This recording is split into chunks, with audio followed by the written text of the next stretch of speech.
Esse processo judicial que resultou na condenação do ex-presidente Lula é marcado por uma série de anomalias, atipicidades, de vícios do ponto de vista jurídico.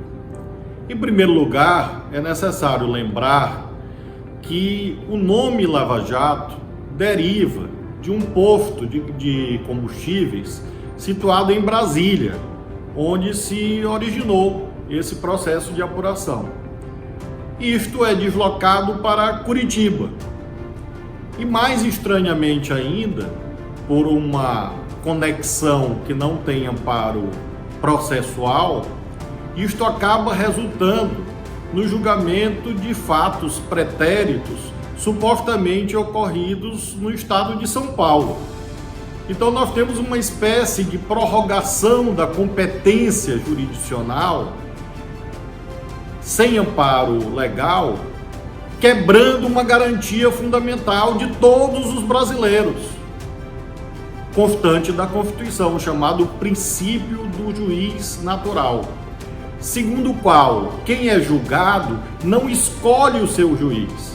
E, por outro lado, o juiz não escolhe arbitrariamente aquilo que ele quer julgar.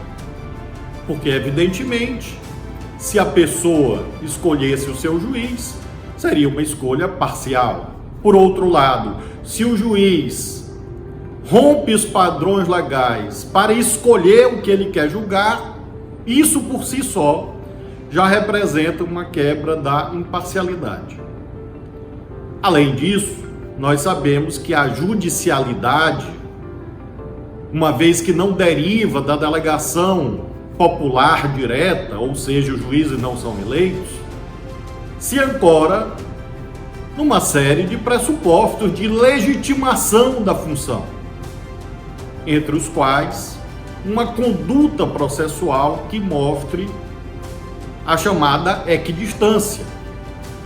O juiz deve respeitar ambas as partes, os direitos de ambas as partes, não pode emitir juízos de valor a priorísticos, a priori, antes da instrução processual, não pode se comportar como um contendor numa luta, num ringue de boxe, por exemplo, e as mesmas franquias, possibilidades, oportunidades que este juiz assegura a uma parte, deve obrigatoriamente garantir a outra parte. Esse é o princípio chamado da paridade de armas. Está público e notório que havia uma espécie de combinação entre o ex-juiz Sérgio Moro com a acusação, mediante, por exemplo, troca de mensagens informais, ou seja, fora dos autos, ao longo do processo. Quando idêntica possibilidade não era garantida a defesa, porque alguns argumentam que esta é uma forma moderna de comunicação. Pode de fato ser utilizada, é louvável, desde que, assim como os titulares do Ministério Público tinham a possibilidade de enviar mensagens de WhatsApp ou equivalentes para o juiz, os advogados tivessem a mesma possibilidade. E isto também não ocorreu. De modo que eu não tenho dúvida que essas anomalias, neste caso concreto, rompem garantias jurídicas que não pertencem exclusivamente ao ex-presidente Lula, e sim a toda a cidadania brasileira. Independentemente, portanto, de simpatias ou antipatias pessoais, é dever de todos aqueles que acreditam no Estado Democrático de Direito zelar para que os direitos do ex-presidente Lula sejam assegurados isonomicamente em relação a qualquer acusado. Porque se nós aceitamos que os fins justificam os meios, se quebram garantias de todos nós. Naturalmente, hoje não há dúvida que essas violações a princípios constitucionais, a regras processuais, decorrem diretamente do direito penal do inimigo. que acha que o judiciário pode ter lado, pode perseguir causas, por mais legítimas que elas sejam, eventualmente.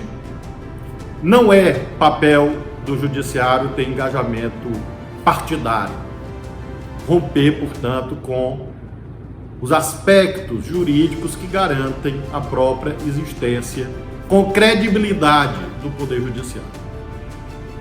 Há fatores geopolíticos internacionais que levaram a que tudo isto fosse espantosamente admitido no direito brasileiro, criando-se uma estranha e inadmissível doutrina do chamado direito excepcional, que não existe.